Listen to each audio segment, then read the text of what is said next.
Today's episode is coming at you thanks to Bike Pittsburgh. If you want a unique, colorful, sporty way to explore our city, mark your calendar for Sunday, August 24th and pedal Pittsburgh. I have done support for this race over the years, but race isn't the right word. Bike Pittsburgh curates 4 different bike routes, so riders of all ages and all skill levels can casually cruise around or be a true endurance warrior and brave some of our longest, steepest hills. No matter which route you choose, you'll get to experience the rivers and bridges and gorgeous views that make biking in Pittsburgh so unique. And there are treats, rest stops with snacks and drinks, music, games, a whole festival at the finish line, and mechanic support so you can learn something along the way. There are lots of directions, you cannot get lost. Plus, I can personally attest there is also very friendly medical support should you find yourself in a pickle and need a little help. Pedal Pittsburgh is truly amazing. It's Bike Pittsburgh's largest annual fundraiser, and your support helps make our streets safer and more accessible for all. Take a leap, plan your ride, and register now at pedalpgh.org. Today's show is supported by Turbo Tenant. Being a landlord in Pittsburgh is not simple. There's a lot to keep track of, whether you're renting out a place in Polish Hill or managing a duplex in Regent Square. Turbo Tenant can help you make it easier. It's free, it's online, and it handles everything from listings to leases to rent collection with a lot less stress. More than 800,000 landlords already use it, including a bunch of folks right here in Pittsburgh. So give it a try at turbotenant.com. It takes 2 minutes to set up your account, and again, free. That's turbotenant.com.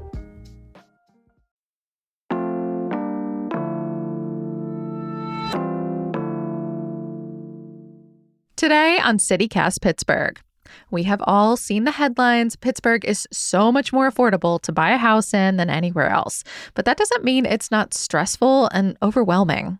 How and when do you start your search? Do you line up financial help first? How do you know what you even qualify for? Today, I am with a home ownership counselor who's walking us through what you need to know before you start looking at Zillow, plus what kind of money is available for people buying in our region.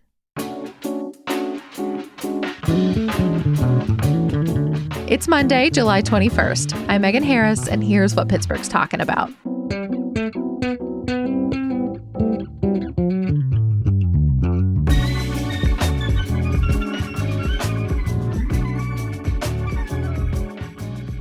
I am with Ann Schwan, a homeownership counselor at NeighborWorks Western Pennsylvania, and her whole job is walking people through the home buying process for the first time. And I feel like you are the perfect guest for today's show. I'm so thankful to be here. Nice to be with you. Do you think that Pittsburgh is a friendly place for first-time home buyers? I'm curious what it looks like for you. Yeah, it's a tough question. I think right now in the moment that we're in, I know a lot of the folks that I work with, they're finding it a little bit challenging with some of the prices that the homes are at and also just the competition. Everything's so expensive. Yeah. So that's really, that's the hugest barrier to most folks. What's working in our favor, I would say, in Pittsburgh is we do have a fair amount of assistance for the upfront costs. And I think most people are, kind of learning about that a little bit more. But so that's one positive. But I know it's pretty tough with house prices. It's a lot of kind of getting ready and then being patient is what we're seeing right now. Yeah. And I think just building in all of those costs, the things you need to be thinking about, it can be really overwhelming for folks. We were talking about this on the team because a lot of us have bought recently, and it was just the process of neb-nosing and browsing Zillow. That was so much fun. But then you get to an offer stage, and it's confusing. It is stressful. Personally, it reminded me why I would be a terrible gambler. What's that like for you? Just kind of holding folks' hand, in a helpful way, not patronizing, but helping them figure this process out from stem to stern. Yeah, I would say so. So our role at NeighborWorks, we're doing a lot of kind of the back end stuff, making sure folks are feeling good to work with mortgage lenders. So that's a big piece because that process is so overwhelming. It's so much paperwork, and they want to know everything about your whole life ever. Yes.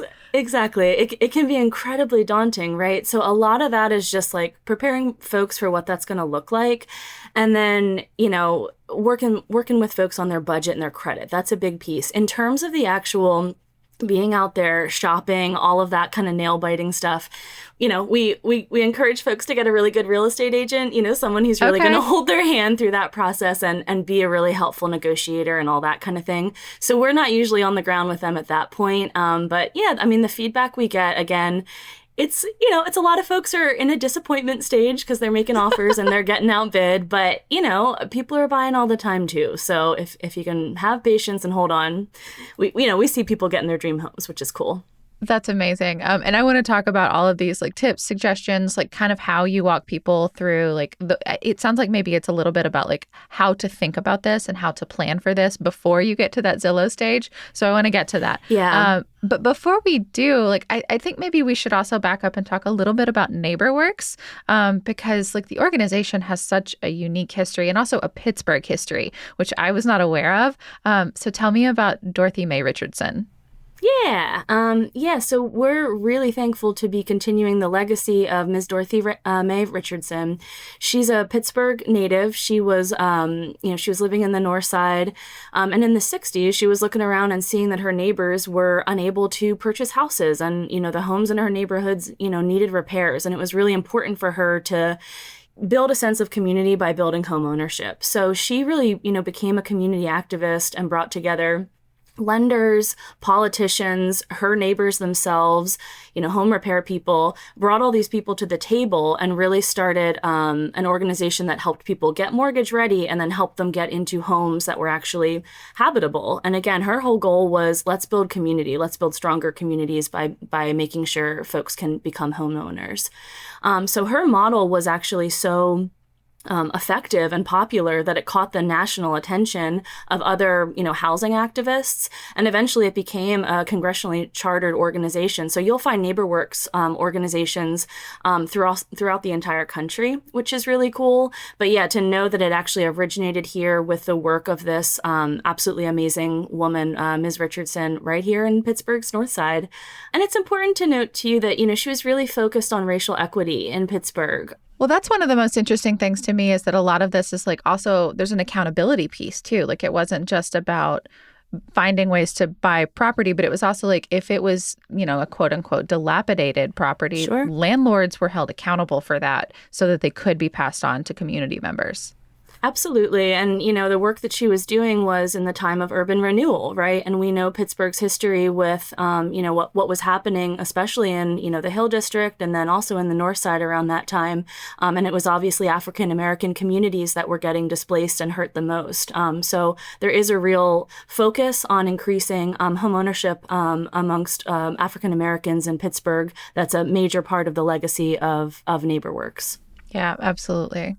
So let's talk about some of those suggestions for first-time home buyers. If you are like me and you have now purchased, this is less helpful, but it's something you can pass on to your friends, your neighbors who are trying to navigate this for the first time. And what is the very first thing that you tell people to consider when they are getting ready to buy their first house? Whew, well, there's quite a few things, but Run me down the list. Yeah, I mean, the first thing we always talk about is make sure you're getting a good team together. And so we definitely consider a housing counselor. Yeah, you got to have good folks on your side, making sure you got people you can trust so they're going to help you get through this process. I mean, I'm imagining team is like my bestie that I'm texting pictures to, and I'm like, oh my gosh, have you seen this pastel bathroom? It's amazing. Look what we could do with this. Absolutely. You need the folks that are going to help you dream, and then you need the folks that are also going to help you navigate the process. Okay, so start me down the process. Yeah. So again, chatting with a home ownership counselor is a good start. But then, remembering that this process should be, so much of it should be about making informed choices. So I think for a lot of us who haven't gone through this before, or might be one of the first people in our family that has gone through this, you kind of just think well, I'll take whatever mortgage is offered to me or whatever real estate agent comes my way. And the more you can be empowered to really do your research first and make sure that you're getting a lender who's actually going to be explaining what's going on with your mortgage, going over all the nitty-gritties with you.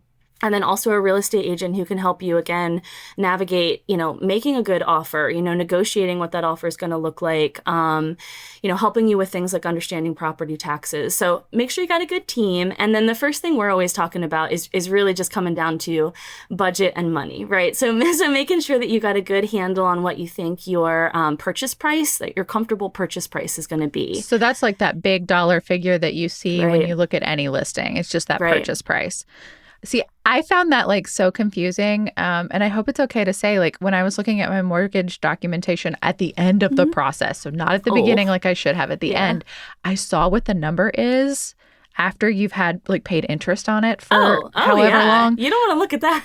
I looked at that number and I'm like, oh my God, I did not know that that's what I just signed up for. I was looking at the first number. I did not count on the second number. Like, and I mean, it is what it is. I'm locked in, but it just, it was a shocking figure. Right. It's hard. It's hard to swallow that. It's the cost of knowing, like, well, most of us don't have like 150 grand sitting in the bank, so we can't buy these things with cash. So it is the cost of doing business, and it's hard. It's hard to see what you're going to pay in interest, but you can pay off that loan faster. You can make you can make extra payments on the principal. One of our big tips is if you make, one extra mortgage payment over the course of the year and you apply it to the principal of your loan, it cuts off 7 years off the life of a 30-year loan term. So, okay, that's a lot. Kind of a nice way. It's a lot. That's a lot. I mean, is that part of the early conversation is like, let's think about what the mortgage price is going to be, like what you're going to pay every single month? Yes, that's exactly. So a lot of folks get really focused on what is the sticker price eventually, right? Like that's what, you're looking at and you're thinking that, but it's 1,000% what I looked at, and right. I was wrong. Right. Well, there's so many things that actually go into your monthly mortgage payment, right? Beyond just like what you're paying for the house. There's property taxes, there's home insurances, all that other stuff. So we try to really bring it back in focus for what's affordable for your monthly mortgage payment. Like you gotta, and what makes it difficult is obviously when you're looking at Zillow, they can give you estimates for what that number might look like, and then it might end up being wildly different, right? Once you actually talk to the mortgage lender, you figure out what the property taxes are going to be. And the school taxes, I think that's huge too in our region. Yes, that's, I think, again, there's just in terms of like geography, like property taxes, transfer taxes, there's stuff that make a huge difference in what you're paying based on, if you're looking at a house on this side of town or that. So yeah, so we try to, as much as possible, get folks to be thinking really, first of all, even before they're talking to a lender, what really feels like the number that's going to be like max comfortable mortgage payment for your budget. So folks at least go into it with a little bit of an idea of what their ceiling is, and then they can hopefully drive the conversation with the lender instead of the lender just saying, oh, well, you could afford, I'm using scare quotes, but like, X amount of dollars a month, you go into the conversation and you say, this is how much I want to spend on my mortgage each month. How do we get the purchase price to then match what I can actually afford? Yeah. I mean, is there a formula for that you recommend, like to find that comfortable ceiling? I mean, there's a few things you can look at. I mean, some people like it's like 50, 30, 20 rule, which is kind of like 50% of your income goes towards your needs. So like housing expenses, debts, utilities, stuff like that. 30% is wants, and then 20% is savings. So that's, you could use that soft formula if that works for you. Yeah. I wouldn't say there's like a quick rule of thumb. This is the kind of thing where I'd say know your budget. Like go through your budget and know what all your expenses are, and then the biggest piece of advice that we say probably a million times a day is make sure that your budget has space for savings once you're in the house and you're a homeowner, because you got to be prepared for not having a landlord anymore and you're the one that you call when something breaks. That's true. And I don't think a lot of us think about that. Like, especially, you should, especially if you're looking at a fixer-upper or something like that. Like, you have to factor in the cost of fixing or maintaining all of the things that are in that house. And if it's old, which so many homes in Pittsburgh are. So many Pittsburgh homes are so old, so dilapidated. Yeah. Yeah. And like dealing with all of that, like, I mean, anything from like the woodwork to the plumbing to if you have, children or pets, like if there's lead nearby, and that's a thing you're going to have to deal with at some point. Like, it is a little daunting. Yeah, and again, that's probably like the biggest thing that we probably sound like a broken record when we talk to folks, but we're just like, you might feel like that mortgage payment can fit your budget, but then again, can you live your life? You don't want to be like house poor, the idea of like I've heard all that your term money my whole life, and I feel like it's a yeah. good thing that people like kind of beat it into my brain before I made it to this point. Because you want to still do stuff, right? You want to be able to go out to eat every once in a while, whatever it is that's important to you in your life. Yeah. So, but yeah, the savings is a big one that we really talk about. So, yeah. What kind of cushion do you imagine for that maintenance cost? Or does it depend on the type of house that people are interested in? There are so many factors. Yeah. And I would say, obviously in Pittsburgh, our housing stock is old. And, for a lot of us, we can't afford homes that are in perfect shape. Like most people are looking at places that are going to need at least some work to be done on them. I mean, if you're buying something that is so perfect and so like peak luxury, I don't know if this is for you. This show is for you. Tell us how you did that. We'd love to let hear. me know your financial tips. Right. Yeah, exactly. Right. I could use the advice. Yeah, I mean, again, to me, it feels very like generic. It is not one size fits all. But I mean, the general kind of rule that NeighborWorks offers is like maybe 1% of your purchase price per year for home repairs and maintenance. Again, saying that with like the utmost like grain of salt. But if you're looking for somewhere to start, like at least give yourself there. The other thing we mention a lot is trying to have 3 to 6 months of living expenses in an emergency fund. So it's another So like thing from the time you move in? Working on it, right? Not a lot of us can have that right off the bat. But I mean, if you're looking for a savings goal or you're just trying to figure out what you might want to be working towards, that could be another parameter that, I don't know, might help you as you're trying to figure out what might be good to have set aside. The other thing is like if you have the time and the energy to like do some research and see what these kind of things cost, like what would it cost if you had to replace your roof? What's it going to cost? Like price out a new furnace if a new furnace is something that's going to be in your future. Those are scary things and most new homeowners don't want to be thinking about that, but it's worth it to just like give yourself a little bit of an idea of what they might look like. Ballpark figure all of your biggest house fears. Yeah. Right. I know. It's a horrible thought.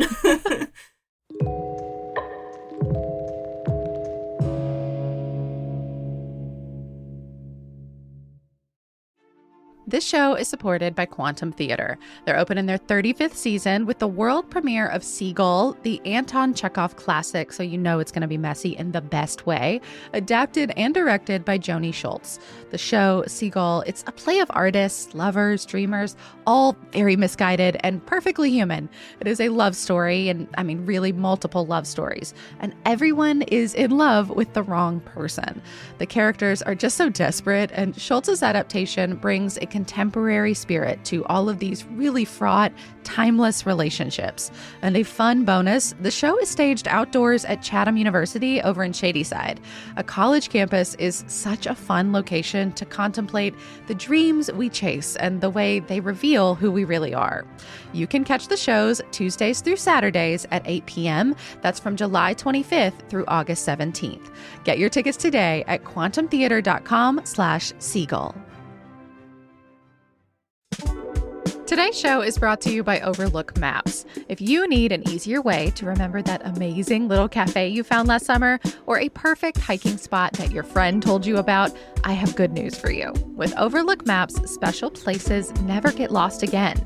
You can create personal lists of places you've been or want to go. Build your must-visit list for your next vacation, your favorite restaurants for nights out, or your getaway ideas when you need to escape.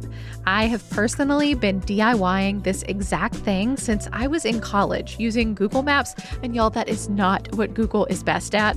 My lists are kind of a mess, completely dependent on the notes I did or did not remember to write down at the time, and until now, it was my only way to record all the cool things I had done or wanted to do. I am so excited because Overlook Maps has solved for something I have wanted in my life for years. It's a way to remember, to categorize, to find the best spots for me and my crew because they have so many curated layers that you can check out, from Michelin guides to the New York Times and eater recommendations. You can even make your own private lists, keep your own secrets, or share with friends and collaborate about the places that you are most excited to check out as a group. You can even put in food preferences, and Overlook Maps will make the recommendations. And they have a routing feature that will tell you where you can eat in the direction that you are already headed. I have been begging the universe for this thing for so long, and Overlook Maps has delivered. Icing on the cake, there are no ads. No one's selling your data to advertisers, just amazing spaces and places organized exactly how you want them. Overlook Maps. Collect, organize, and share the places that matter to you. Download it for free at overlookmaps.com and check out overlookmaps.com/Pittsburgh to see some of our favorite spots on a map and in your pocket. Your places, your way. This episode of CityCast is sponsored by Babbel. Learning a new language opens the door to new friends, new cultures, maybe even a whole new life. So why not start that journey today? You can start speaking a new language with confidence thanks to Babbel's conversation-based technique that quickly teaches you useful words and phrases about the things you actually talk about in the real world. I'm CityCast CEO David Plotz, and I've been learning Spanish with Babbel. Just one of the 12 languages you can learn with it, including Dutch, French, Italian, which is going to be next for me, Turkish, and Russian. I love the interactive dialogues that Babbel has, which allow me to practice what I've learned right away, and also the speech recognition function, which makes sure I'm getting the pronunciation just right, which honestly, usually I'm not. Also, I love that Babbel's lessons always cover actual things that I talk about in the real world, like food, talking to people I've just met, and also food. Staying motivated to learn a new language has never been easier thanks to real-time feedback, progress trackers, and handy visualizations. In only 10 to 15 minutes a day on Babbel's mobile app or website. So get talking with Babbel. I want you to learn another language, so I'm teaming up with Babbel to gift you 55% off subscriptions, but only for our listeners at babbel.com/citycast. Get up to 55% off at babbel.com/citycast. Spelled BABBEL.com/citycast. Babbel.com/citycast. Rules and restrictions may apply. What about if you are maybe nervous about your credit history? Because, I feel like everyone, I'm going to go out on a limb here, Anne, and say our age probably has some student loan debt, some other stuff. It's a really challenging moment. So, what do you do if that's a factor in your life? Yeah, absolutely. I would say, most times that's kind of the biggest hurdle for most folks getting the mortgage is just dealing with whatever's going on with their credit. A lot of times lenders are going to have minimums that they're looking for their credit scores. And then just various things that they're going to be looking for what's going on with your credit report. Things like student loans, they're definitely in kind of obviously a weird space right now.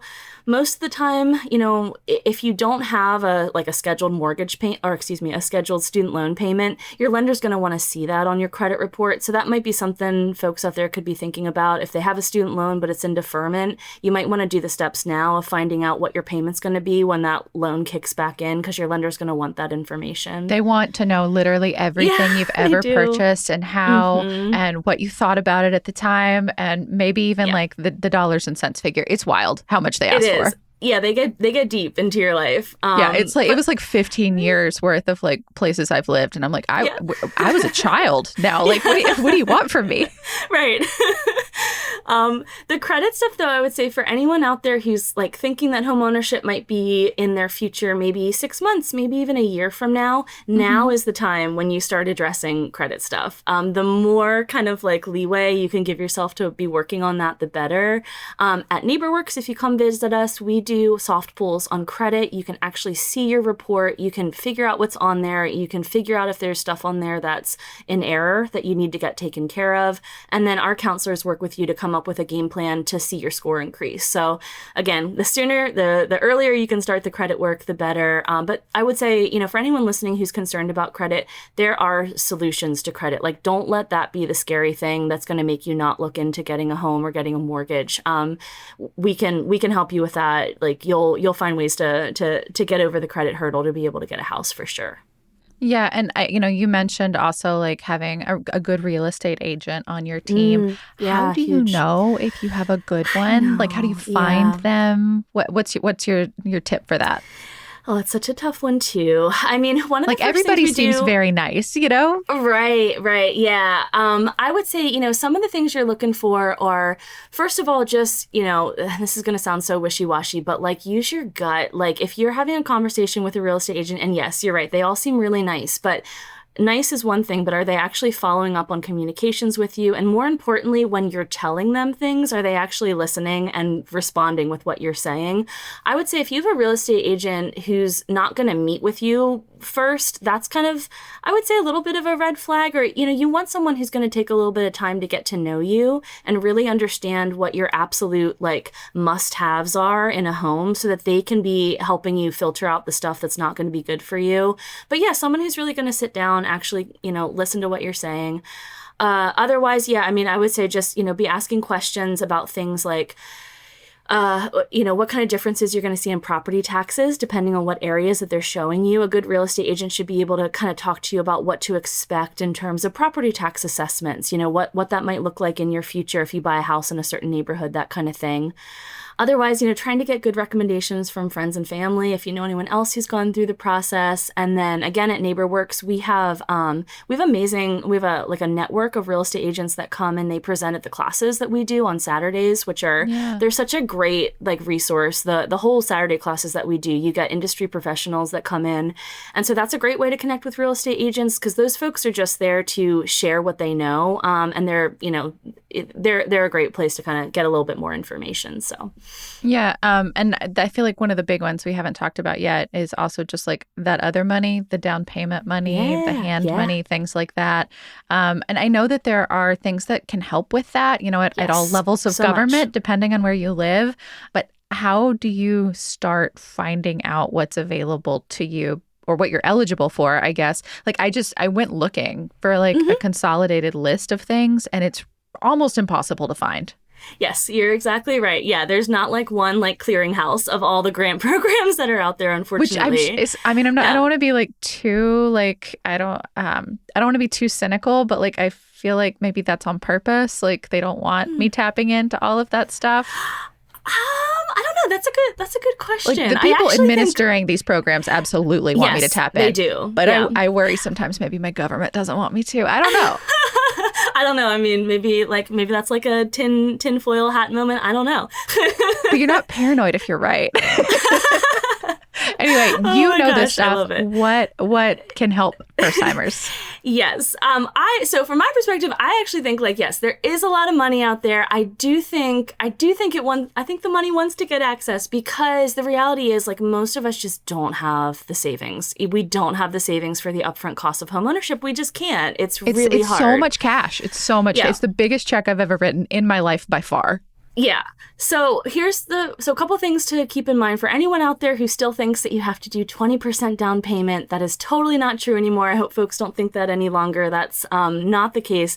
Most mortgage lenders are looking for a much smaller down payment, usually 3 to 5% of the purchase price. And then you will have closing costs on top of that. And that's just the cost of getting the loan. That's the third party costs. That can be expensive, usually maybe 7% of the loan. So we're looking at, maybe potentially 10% of your purchase price in upfront costs.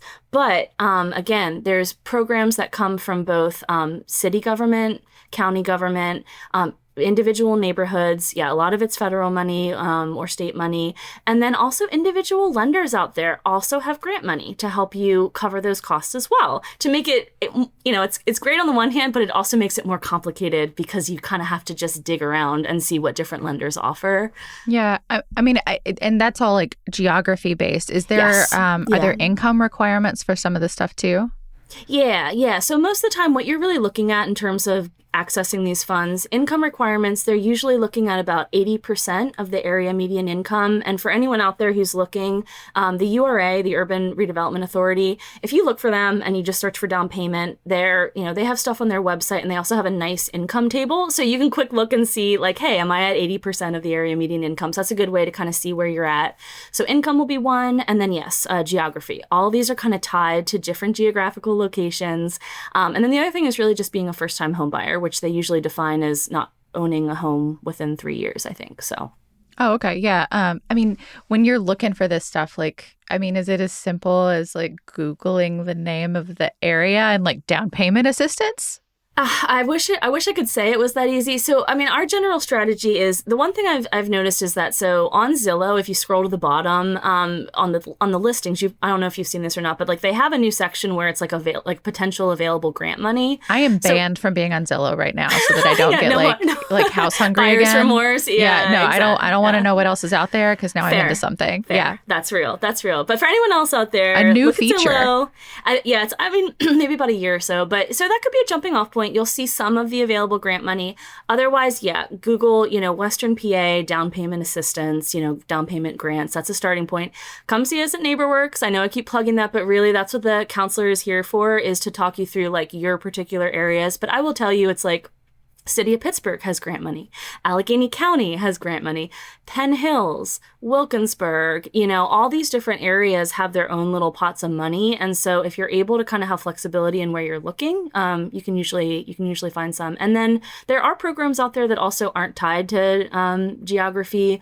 The Pennsylvania Housing Finance Agency has a grant for anywhere in, I think, all of Pennsylvania. Oh. And then there's a program called First Front Door, and that's also available I think all of Pennsylvania as well. So there's a couple out there that aren't tied to, specific neighborhoods. I think this conversation has taught me that I wish I knew you, Anne, when I was going through this process. But we wish that too. For those who are on the front end of this process, how can they tap into your services? Because if I were in the first time home buying process, I would be knocking on your door immediately. Yeah. I mean, I do think our counseling sessions are really helpful. So you go to our website, which is neighborworkswpa.org. Just create your account. We do require you to upload a few documents for us. It gets you in the process of what the mortgage lenders are going to be looking for. And then our appointments right now are over Zoom. So you don't have to travel anywhere. We'll have an easy video meeting. And it's more like this general stuff can be a great jumping off point, but it really depends on like your individual situation, like what's going on with your income, what's going on with your savings, what's going on with, your credit, to kind of talk you through, making a plan that's tailored to your needs. So we'd be happy to meet with anyone. And then those Saturday classes, can anyone pop into those? Yes, they can. I will say, so the Saturday classes, you can check our website for when we're doing them. They're usually at least once a month, sometimes twice, and they're throughout Pittsburgh, throughout even Allegheny County. I think this Saturday we're having a virtual one that's focused on Erie, actually. But yeah, these are they're usually about an 8-hour day. So it's a bit of a commitment, but they're really fun because you get so much good information. Like I said, you connect with industry professionals. And I really feel like it's just great to be able to get to ask your questions of someone who's not trying to sell you something, who's someone who's literally just there to like provide education. We provide lunch. It's, we try to make it a fun day. So yeah, anyone can come to those. And I also wanted to plug another education event that we're just starting to do. They're called home resource fairs.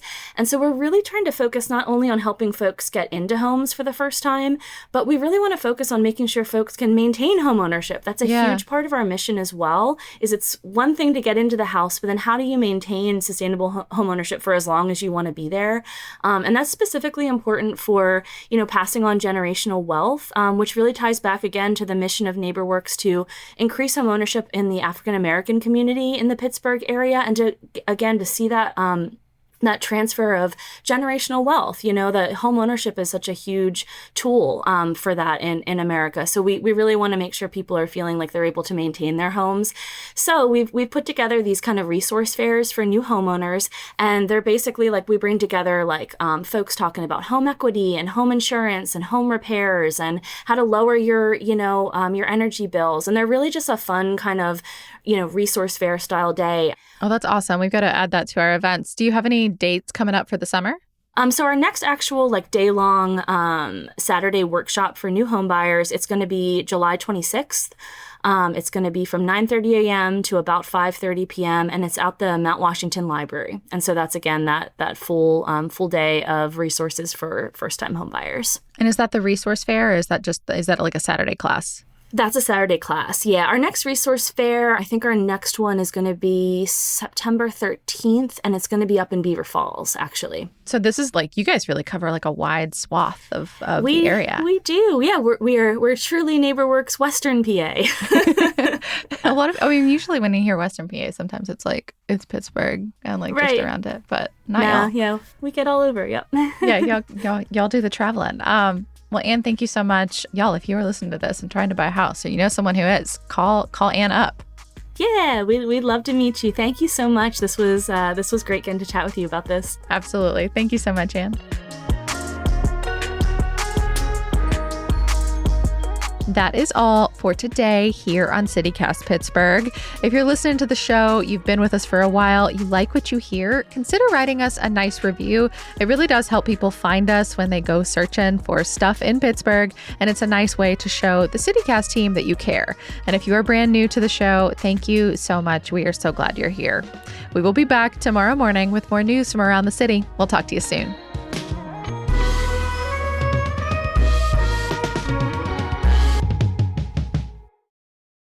Yeah. Hard to miss, Randyland.